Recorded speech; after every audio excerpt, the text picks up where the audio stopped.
So. Guys are getting hydrated. Scott, how would you describe the rally and the result your team showed? Amazing, absolutely amazing. It was. I've seen a lot of hockey games. Been around a lot of hockey games. To be a part of that was one of the most exciting games I've been a part of, and it was thrilling. We were extremely nervous to start the game. Got down quickly, but just our resolve, just our ability to stay in it. Pretty much that's all I kept preaching. Just hang in there, hang in there.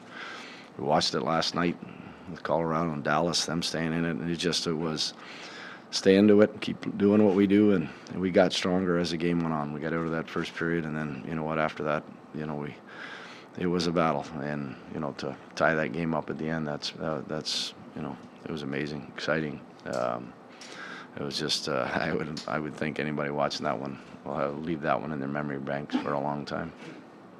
Monty, sorry. It's almost tougher to draw up a worse start to an amazing Game 7 than what you guys got. So is it just a question of, pardon the phrasing, you're being Debbie Downer here. Like, I'm not even trying to land there. No, I know. Well, you know what? Honestly, it reminded me of the first period in Game 1. The nerves. It seemed like nobody wanted to make a play. We got rid of pucks really quickly. We actually sat back, kind of allowed them. I mean, even on the first goal, they came down. They skated 200 feet. Came down the ice to make that play, and it was kind of us on our heels, and that was pretty much a message. And it was the message from our leaders. It was a message for me, like, let's go here. Let's get up on our toes. Let's get in attack mode.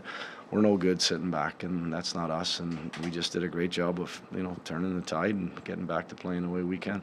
Yeah, I wanted to ask kind of about the message. Is it just one of those cases where as long as there's time on the clock, it's... Yeah. There's 40 minutes to go, and we haven't even started to go yet. The biggest thing for me is that we did a really good job of our forecheck, and we got hunting in that second period, and we created turnovers, and that first 10 minutes of that second period, that was us. That was us playing our game, and it took a while. That power play goal was huge. Obviously got the building ignited again. Not that they weren't, but it really got them into it.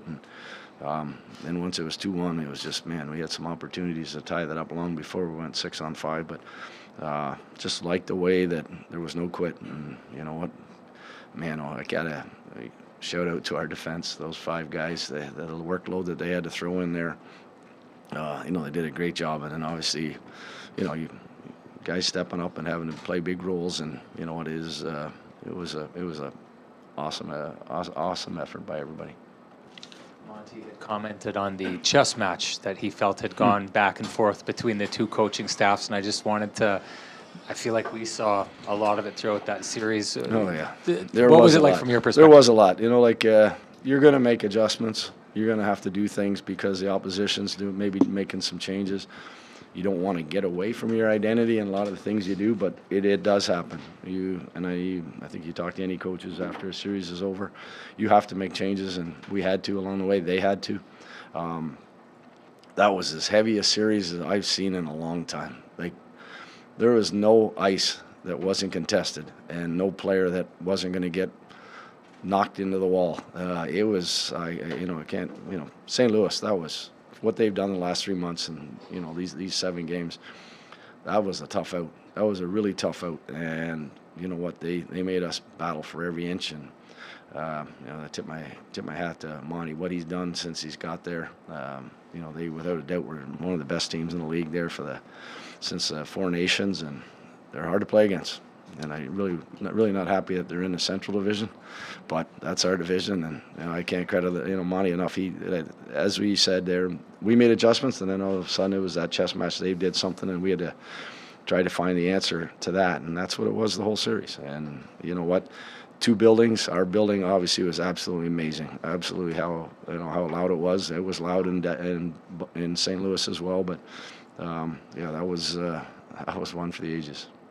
As a coach, seeing the evolution of Cole Perfetti as the season went on, even the year before, and then for him to be the hero there with the dying seconds left, I know it's a big goal, but just to take a second and kind of take a step back and look at how big that is for Cole, and just Yeah, been able he's to do. never really had a chance to be in this, and I think that like I mentioned a couple of weeks ago, there, 2 seasons he was out, didn't get to play in the heavy hockey at the second half of the year and in the playoffs, and obviously last year didn't get as much of an opportunity, but I think he was one of our best forwards in this whole series, both rinks in both buildings.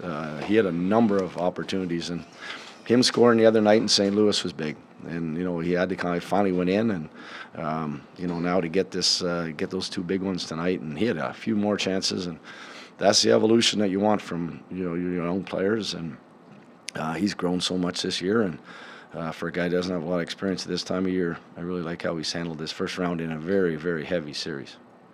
Scott, two-parter about your blue line. First, how impressed were you by the heavy minutes that your 5D logged after Josh went out, and secondarily to that, early assessment on first look for your number 1 defenseman? Yeah, let's just see. Well, we wait and see till tomorrow. We gotta find out after we get through all this craziness here. See where everybody's at tomorrow. We'll kind of do a roll call and check on him. Right now, it's just obviously he couldn't play the rest of the game, so we'll just kind of move forward with him and with everybody else. But like I mentioned earlier, what a yeoman's effort by our defense. Hayden Fleury having to come in and play, and he was, he did a fantastic job. But everybody, all 5 of those guys, they had a different partner every shift because of the rotation, and just having to not only defend, but they had to, be a part of our offense. And we didn't get much offense down in game 6 down there. And I thought tonight that we had that zone time, and it centered a lot around our defense and the plays that they made, and obviously the winning goal. P getting that puck to the net front there and Lau getting a piece of it. So, when those guys have to play those heavy minutes like that, it was special, and that's guys stepping up, and that's what we needed. So you get over those nerves, you have a pretty good second, you find your game, but then their third goal. How do you bounce back from that? Stay in it. It's never over till it's over, right? I mean, it was, honestly, it wasn't like we were getting outplayed, and they got the third goal. We were, you could hear it on the bench, you could hear it in the room. It was guys saying, just stay with it, keep with it. We're getting opportunities. We're getting momentum shifts, one right after the other, and we just hung in there. And obviously it went right down to the last second. But at the end of the day, those just our group to be able to hang in there, and that's what the playoffs are all about. Josh today, Mark earlier, how much did they take out of you? They took a lot out of us. Obviously, not having either one of those guys for most of that game is huge. And any team, any coach would tell you that when you lose those type of players. But just again, it was game 5 here when we lost Scheif, and all those centermen had to step up, and our the forward group had to step up. Well, tonight it was our defensive group that stepped up, and can't speak enough about how great they were. Scott, how would you describe the series Kyle Connor had? 2 game winners, set up the 2 others, especially with Mark being out. Best players got to be your best players, and you know what, he had a lot of chances. Even tonight he had some looks, and that's what you need. You need those guys to go to those tough areas. I mean, he's been through this before. He's had experience in the playoffs, and those are the type of guys that you need to step up, and he did that for us in this series. Scored some huge goals for us. Just quick, for a team that had, perceived to have a mental block when it came to the playoffs over the last couple of years, how important can a win like that go as far as kind of slaying that dragon? Yeah, the hardest thing in the NHL is to win the first round. It really is. You build confidence as you can, but it's so hard to get through that first round.